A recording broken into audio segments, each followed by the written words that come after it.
1、2、3，新疆越南。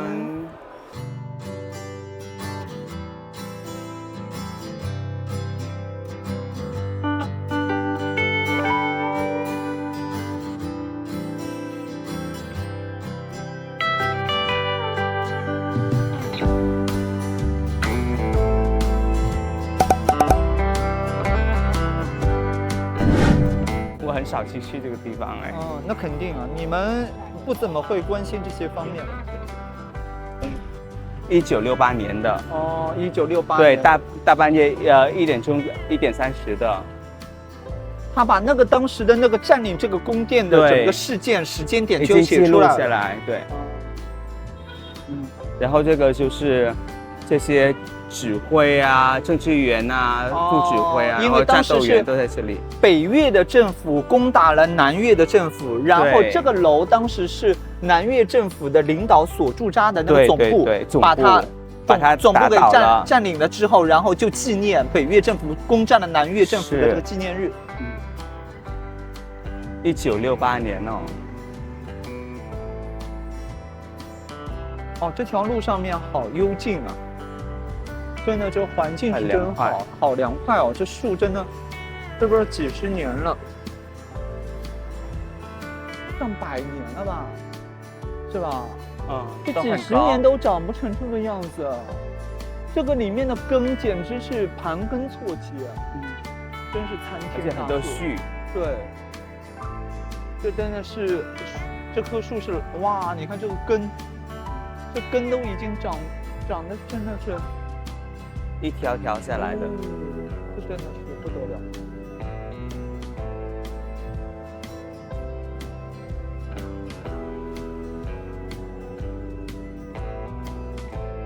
这个就是独立宫嘛。这个就是越南的那个独立宫，就是当时南越政府所在的总部。然后后来北越的时候把它给占领的是1968年的时候，刚刚我们看的那个指示牌上面讲的。1968年。由于里面没有空调，所以我们决定不在里面。它里面有2个宫，一个宫是没有空调的，一个宫有空调，但是那个主要的那个是没有空调，只有电风扇。那个年代嘛，毕竟。所以说我们大家就看一下外观就行啦。我们打算去下一个景点啦。但是门票倒是不贵，门票是不贵，门票好像刚刚那时候写的是2个宫是6万5越南盾，大概越南18块人民币，18块人民币这样。然后一个宫的话就是10块钱左右。所以说大家如果喜欢了解详细的越南当时独立战争时候的那些历史的，可以进宫里面去看一下。像我们这种知识比较贫乏的人，我们还是贪图享受，就吃喝玩乐的那种。成立就是军队吧，应该是军队的那种。你们的国庆日是9月2号啊，9月2号国庆日。这个是圣母大教堂是吧？对，是圣母院。然后他当时建造的时候，就是法国人按照巴黎圣母院做的一模一样的缩小版的比例的那种，放到了胡志明市。是的。然后它好像现在因为一直是在改造当中吧，应该是在维修当中。你看这个图片里面的维修当中，好像已经维修了1年多了。很大的工程，要按照法国的这个规格来去弄的。而且问题是，它是修旧如旧，它要修成像原来旧的那种样子，比原来新的房子这样更难。对，像砖头啊、墙壁啊，所有东西要像旧的那种样子。对，因为这个是标志性的建筑嘛，所以他们不可以就是翻新的。这个应该是最市中心的一个位置了吧？对对对，位置很好，旁边就是邮局。很可惜在翻新，等下次的时候修缮完成了，我们可以有机会进去看一下。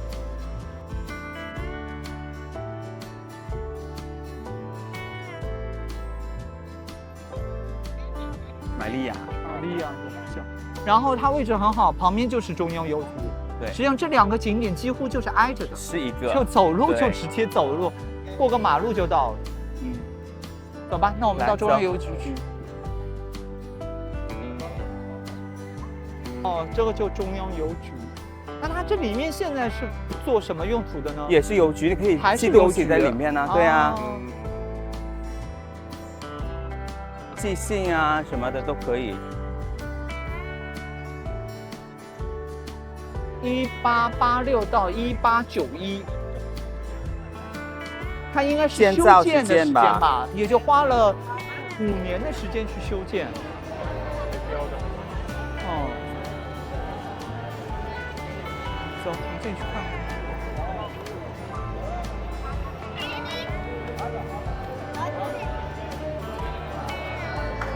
感觉回归到以前的，很早很早以前的。是。哇！你看这些建筑，这个设计的。哦，它整个地面都还是维持着这种老的这种砖。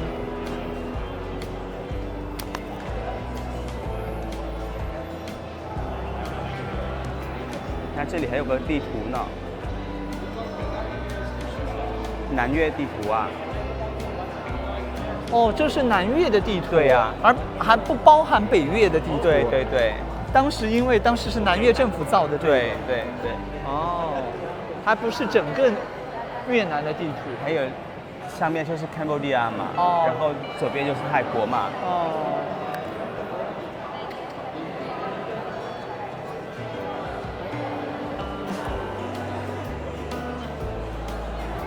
这个地图是1936年的，然后这个就是西贡的地图，当时也就现在的胡志明市的地图。但是你看以前他们设计的就是路都是横的，一格一格的，很整齐的。因为他应该当时法国人去占领这块土地的时候，他是按照像巴黎的那种设计去设计的。对，巴黎当时就豆腐块一样的，一块一块一块的那种设计。哇，它上面的这些灯和上面的这种墙壁的这种装饰，仍然是按照法式的当时的那种建筑的那种。而且它设计的，你看这个没有灯，但是很亮。对，用上面的玻璃的这样子的自然光这样透进来的。哦，中央悬挂的是胡志明的那个画像。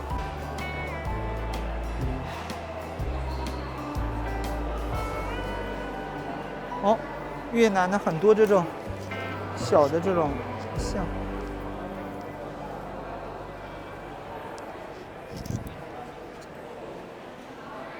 这是一种手艺，只有越南才有的。它这个是刷漆，一层一层磨，应该是越南的传统工艺。对，磨漆。哦，买了明信片啊，或者什么就他们还是发东西啊，发东西寄东西，还有那个失业保险也在这里，他们。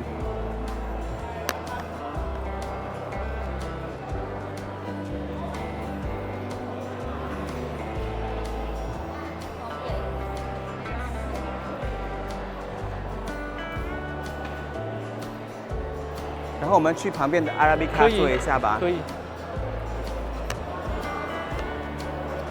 我以为它这里面把它改造成了其他的一些功能，怎么咖啡馆啊，或者怎么，它还是保留了邮局的这个。你看还可以发东西呢。对，因为很多人都在这边还是买了明信片。而且可以买保险的。哦。汽车保险、那个摩托车保险、财产保险都可以在这里买。那你看这个，我觉得很喜欢这个的，这个柜子。哦，这老式的那种。对，以前就在这里打电话嘛。对对，对吧？现在就像上海的和平饭店，当时也有这样子的那种。现在不打电话了。每个各个国家大城市的莫斯科、东京、北京、首尔跟后面这个是什么？是哪里啊？不知道哪里 ，Pretoria、Moscow。还把北京放在了最中间的位置啊。对啊。然后这两边就是卖那个纪念品的。哦，这两边哦，它还延伸出去的。逛一下吧，就这边随便选一边逛一下。好。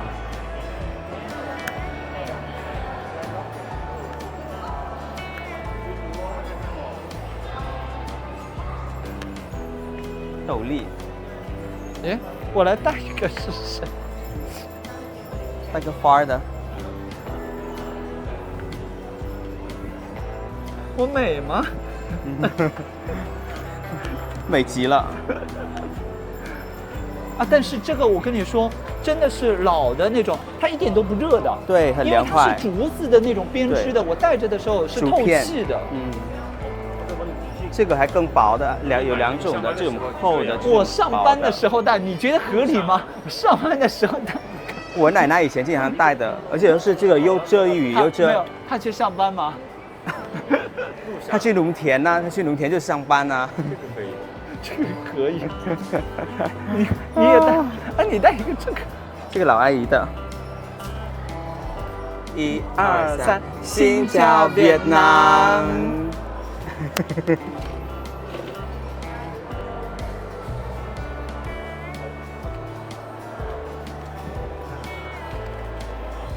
福禄寿吗？福禄寿，对的。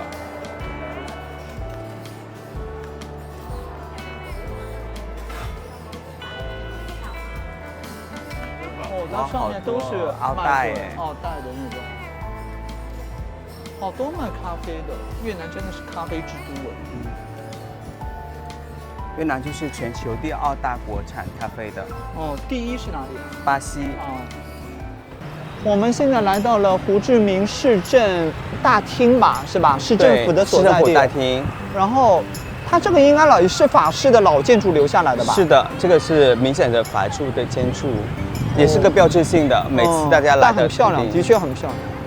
然后那个步行街是从这边开始的，然后也就是花园。我们看过的那步行街，那天从河边走过来的，实际上是从这头开始的。对对对，然后这个是整个纪念的花园嘛，那边还有个胡志明的肖像。那也就是从这个市政府开始，这条路开始，就是整个胡志明市的中轴线，最中心的中轴线的这样子的。然后旁边这边就是 Rex Hotel，是一个很古老的。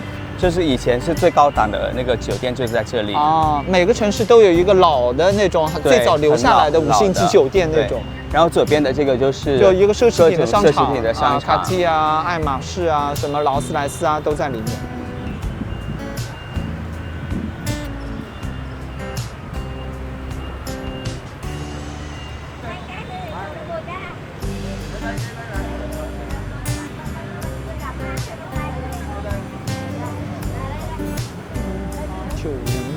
1969。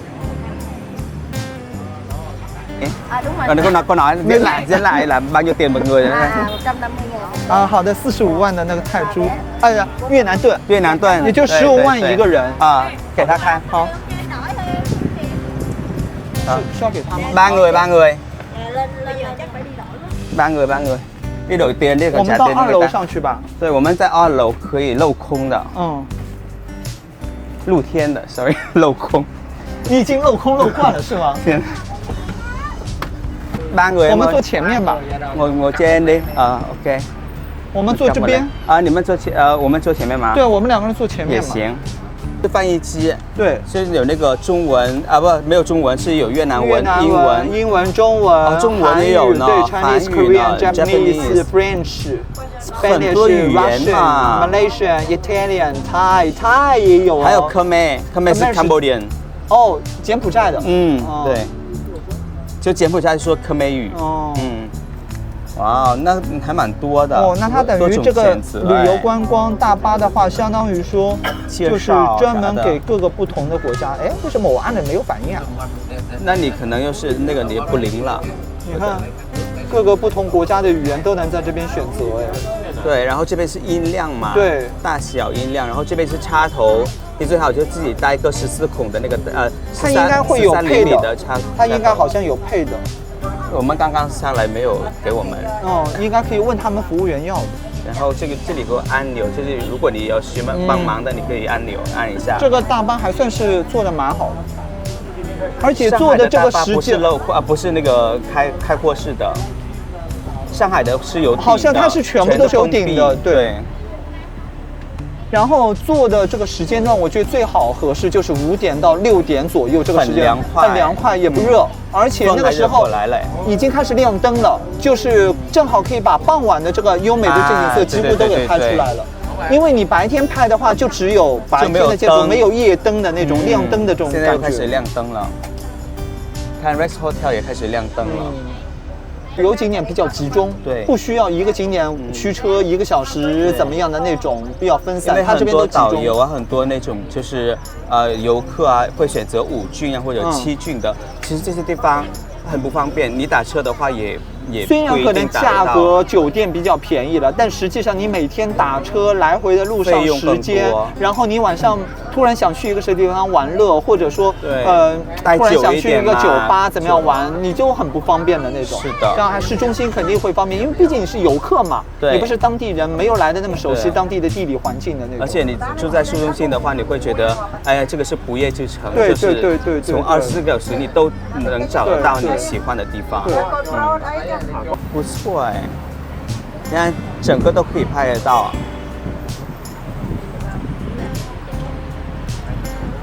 哇哦，这个市政厅，对，这个市政厅的那个，你看这个近距离的看，做的蛮仔细的。对，然后这边就可以看到 Rex Hotel。那你别说，法国的这个设计很好的，都是方方正正的。那是的，实际上我觉得任何国家的那种建筑，很多的时候真的是老的一辈的，就像不管是中国、法国、意大利，都是老祖宗的那些的时候，反而比现代的那种建筑要好看很多。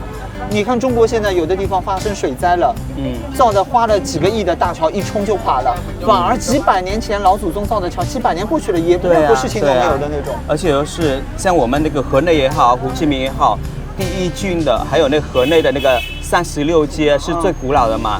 永远雨再大也不会有积水，所以说实际上真的那个现在新的反而你按照道理来说，钱比过去更多了，技术比过去更新了，对啊，科学技术更加发达了，反而没有过去原来质量来的那么好。就是到底其中是哪个环节是贪腐败呢，还是质量下降了呢，还是某些其他的因素呢？谁都不知道，鬼都不知道。哦，但是我真的我到胡志明这几天，我真的最感慨的就是胡志明的绿化真的很好。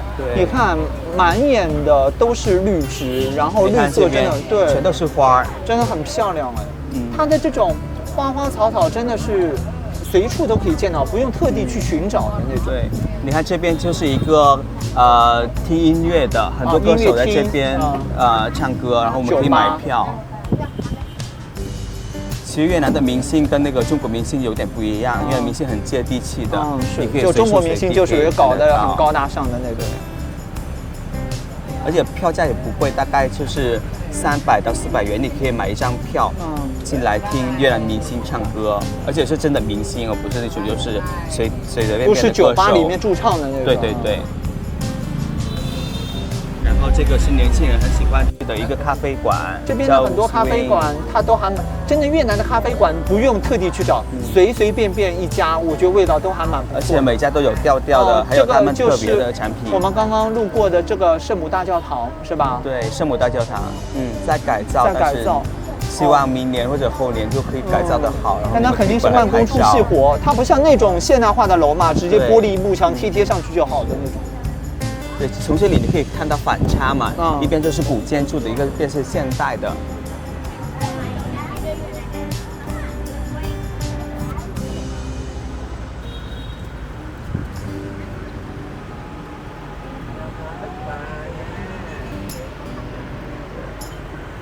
所以家里如果带小孩啦，或者带老年人出游的话，建议坐这种大巴。我觉得年轻人坐也蛮舒服的，很集中啊。这就是我们刚刚去过的中央邮局，是吧？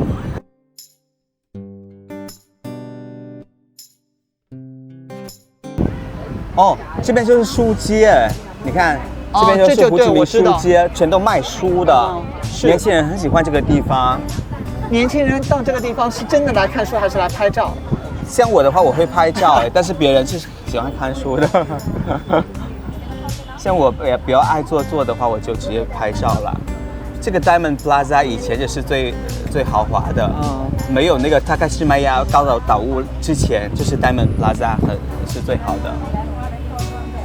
那个就是第一军的居委会，这区政府的所在地。对，是第一郡的。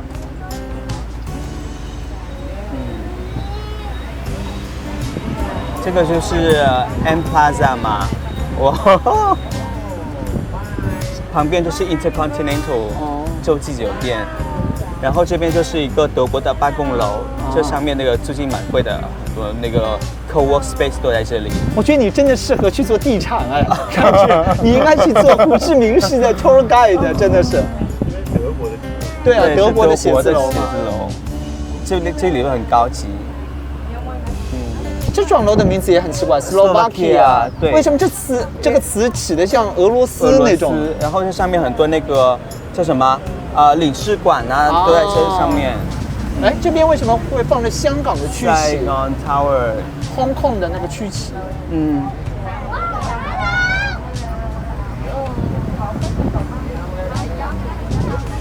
这边就是英国大使馆嘛。啊，这是英国大使馆。为什么看上去这么破旧？应该弄蛮久了。然后这个就是银行 ，Techcombank 的新盖的一栋楼。Central Plaza， 这不是泰国的 Central Plaza， 我们家旁边。这是 Sofitel 嘛，那个酒店。索菲亚。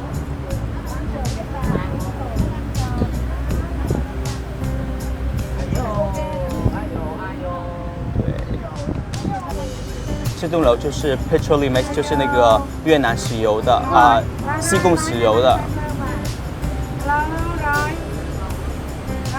你说在义郡的话，占这么大面积的，你说石油公司能赚多少钱？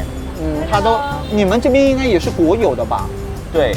然后你看那片区域，就是新盖的这一片区域。没有这片区域，以前是个港，后来又是把它拆掉了。对，把它拆掉了，然后再开始造楼了。有住宅的，然后就是也有这个办公楼就是凯德。新加坡的凯德造的 CapitaLand，Capitaland。要上这座桥了。要上桥吗？我不知道，等一下。要上的。要上的话，那很好哎，我给你介绍。好的，我真的是导游哎。说明你热爱你自己的这座城市啊。对呀，所以我就是从澳大利亚就搬回来了。因为澳大利亚不是自己抑郁的地方，是吗？对，没有开心的。真的上桥。这开普罗兰真的很好。这座桥呢是去年才开始开的，而且建了5年，建了这么长时间。对，所以这桥开了之后，我们就很开心，因为上了桥你可以看到全景了。而且这座桥让两个对岸的话来往更方便了，对，是吧？然后右边是第一郡，就是比较老的，就是我们现在在的这个郡，就第一郡。对面和对岸的那边是第几郡？左边是那个平胜郡，平胜郡都是高楼的，然后有81层的那个。对。这个算第几郡啊？平胜郡。没有第几。没有对。平胜郡的。那边就是最高的那幢楼，是吧？对。这边是 Vitesco 的嘛 ，Vitesco 的。对，这就是地标性建筑的那种。对，然后这边我们准备到是对岸的是第2郡。第二郡的你可以看到很多新的楼。我们那天去的时候就很明显，就路比较宽，它就完全是重新设计、重新规划的那种。因为它没有老旧建筑，所以它方便规划。然后中间有很多的文化广场，让年轻人搞活动在这边。然后这边的房子还蛮贵的，这栋楼的话，平均的话要$7000一平。$7000一平方哦。但是这边的话可能会比较吵，如果是我的话，我会往后面的那个几个楼就选择。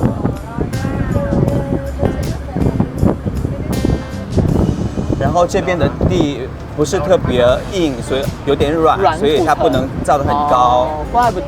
对，但是后面还有很多地，他们后面就会造得很高的。那天大表姐说，这些地实际上都已经规划好了，都卖好了，但都没有造。这很明显的这一块地方，就是接下来要长期规划的那种。对。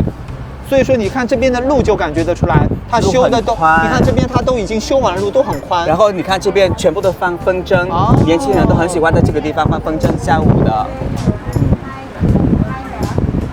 对，很会议的，一到下午大家都过来这边放风筝的。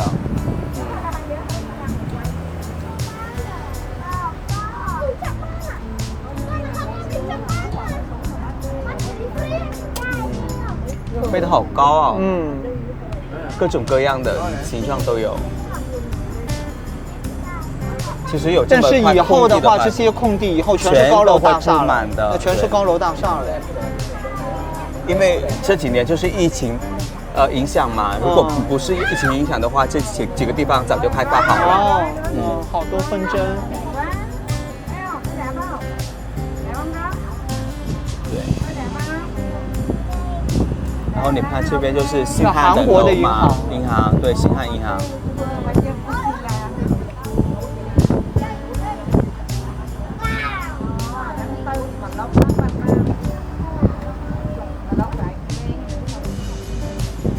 所以以后就是越南政府就往2郡啊、9郡这边就开发，对，然后以后那个像以前发展的6郡啊、5郡的政府不会太投资了，因为他肯定愿意去投资到，反而从零开始建设的那成本反而更低。对，如果要先拆再去建，它成本更高。而且这边的话还有一个 JW Marriott Residence 的那3栋楼，现在卖的很贵，是$35,000一平。$35,000啊？对，已经是越南最高、最贵的楼。那3栋在建的嘛，全部都卖光了。后面好像听说啊，还有3、5栋在建，但是现在还没卖。这3栋全都卖掉了。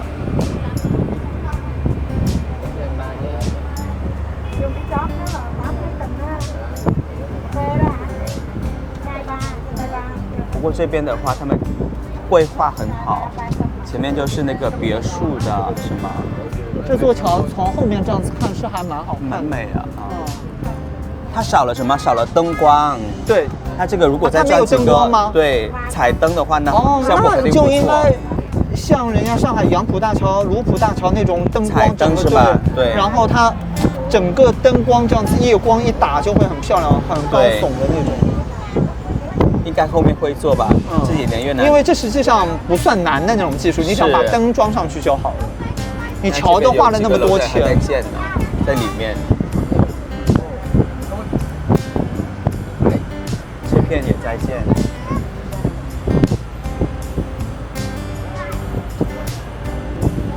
以前这个是个港口，巴桑港，后来就是他们就改造了，就等就是住宅楼。这个地方也很漂亮哎，对，这是什么？这个地方是一个教堂哎，这个是个教堂，可能是教会。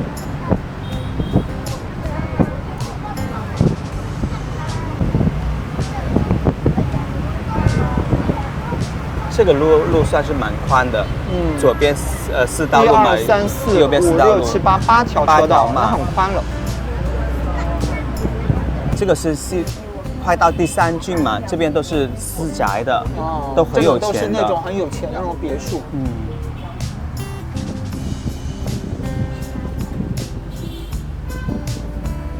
然后前面我们就是有一个叫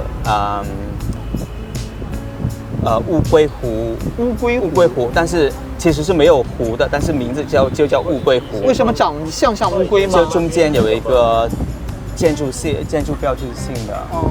对。好奇怪，这幢楼为什么上面写 Daikin 大金空调啊？广告啊，这是 Daikin 的那个总部。不是，是他们造的楼啊。Daikin 还造楼？他们是投资商嘛？头一次知道 Daikin 还造楼。做 office， 这边这一幢楼也蛮有趣的，像72家房客的那种感觉。然后你看，哦，这就乌龟湖。乌龟湖。哦，这就乌龟湖。就是中间圆弧形的这个造型。对。我们以前疫情的时候啊，经常就是骑车到这边，然后就在这边自己喝咖啡。我就看到你看年轻人什么东西，他都在这边喝咖啡，晚上的时候。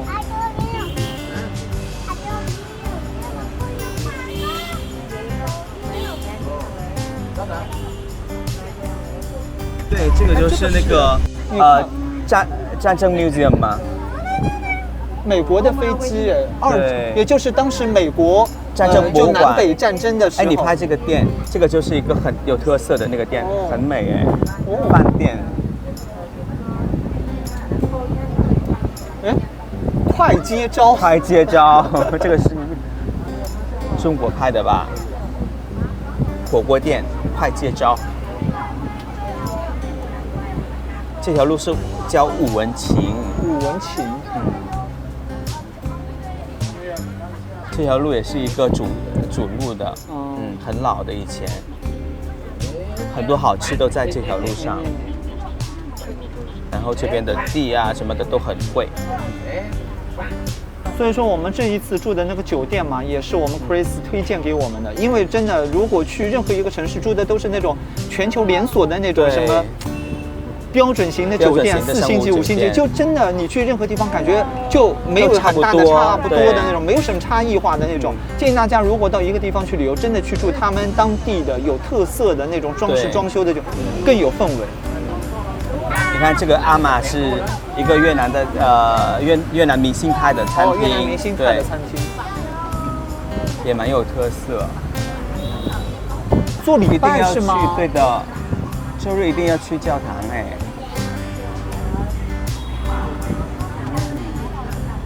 哦，这个是在做礼拜。古老街嘛，这条街这样的装修，什么里面摊位什么，很像泰国的那种感觉。路边吃饭。我们今天又走到了下午去过的那个槟城市场。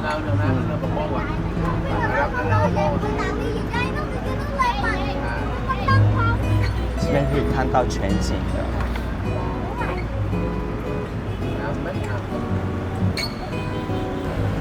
这个政府留出来的这块地做公园蛮好，我觉得。就是河滨的这样子的公园。这边法国建筑。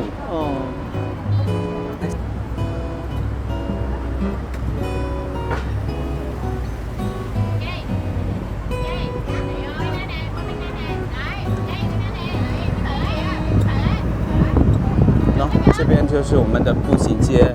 那边是一个头，然后这边是一个头嘛。左边就是法国的建筑。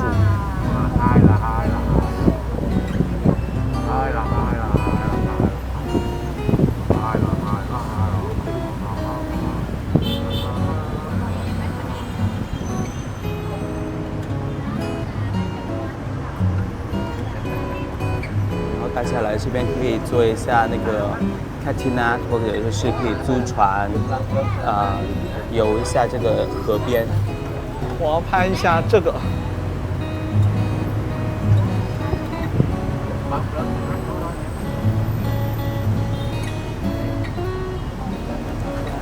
要拍你看现在正好是可能算下班吧，然后回家高峰。你看越南的胡志明市交通的堵塞的那种状况。车水马龙，真的是。今天还是周日嘞。对，如果是周一到周五那种更夸张。肯定是满的这条路，走都走不动。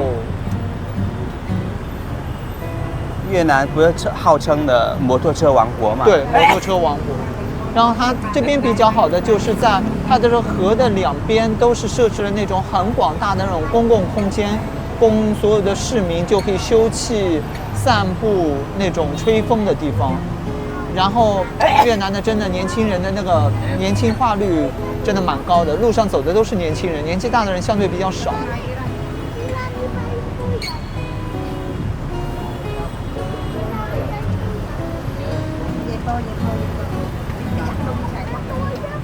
这个角落也是胡志明的一个标志性。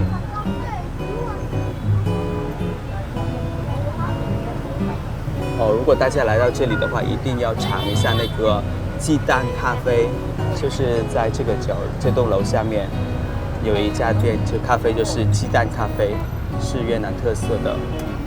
我们又走到了那天 Chris 说的他们民族英雄的这个像这边，你看，这个诚信道是他们的民族英雄的那个。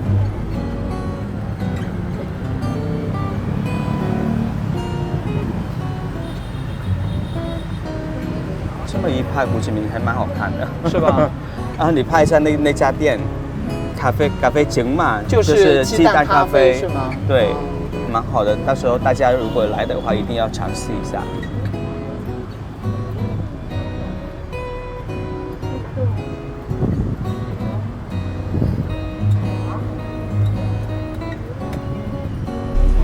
这个就是 Opera House 的背面，是吧？对。旁边就是 Cavalra。那它现在这个 Opera House 里面是做什么用途的？就是演唱啊，就是现在也是做 Opera House 歌剧啊，对啊。我以为是以前做 Opera House， 现在已经不是了。是。然后新的 Opera House 还没建好呢。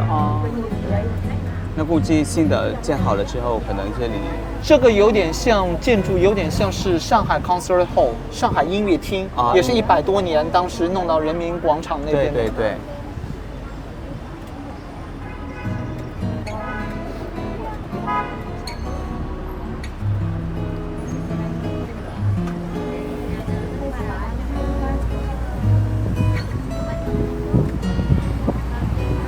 大家蛮推荐到这边来做这个双层旅游巴士的，对，价格也比较便宜，而且一次性的能把几乎所有知名景点都给逛遍。对，而且你中途随时上，随时能下，这样子的，还蛮方便的。而且推荐大家真的要做5点半或者6点这个样子的时间是最合适的，因为太晚的话就只有夜景，没有白天的景色了。然后5点多、5点半那个样子就能欣赏白天的，又能欣赏夜景的那种。因为有好几个地方可以上车，但是你一定要在这个步行街这个地方上车。对，这样的话你可以坐到2楼。那2楼的话，这个车的2楼的话可以看到所有的景象。对，那你在如果大家要定位的话，就是到 Rex Hotel 的对面。Rex Hotel 的对面就是上车点了，就起始站。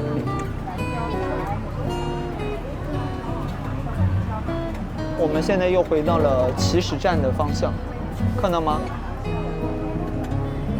也就是绕了个圈，对，也就是歌剧院的正门，这个位置就是起始站，正门的那个公园嘛。对。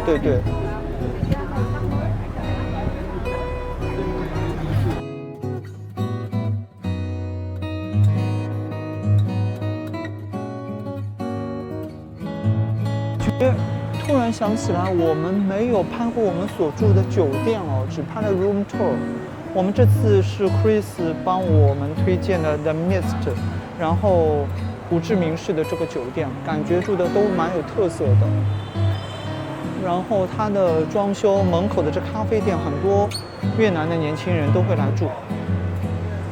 然后你看越南，它这家酒店会把自己一些蛮艺术的这种放在里面的，好多的绿植装饰物。它这个酒吧蛮出名的，每次过来的时候，很多越南的年轻人都会在这边喝下午茶。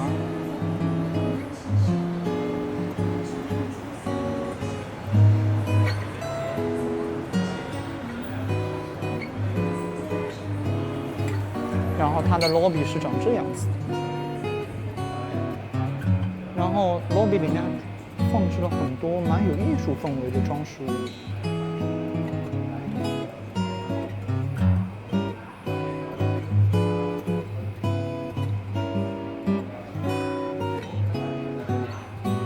很有民族特色。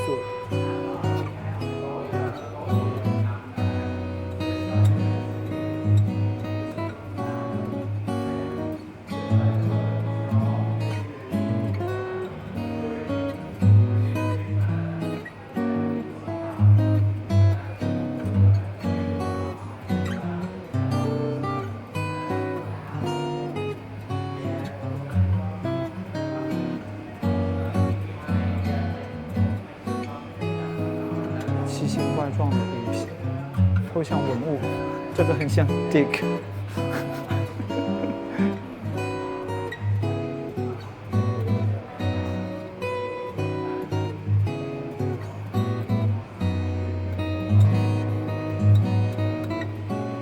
然后它有些放置一些佛像。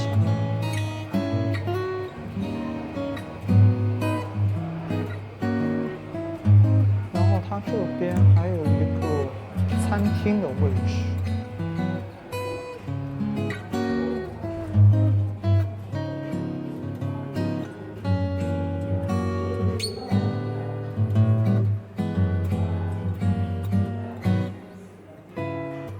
里面今天可能在举办婚宴怎么样？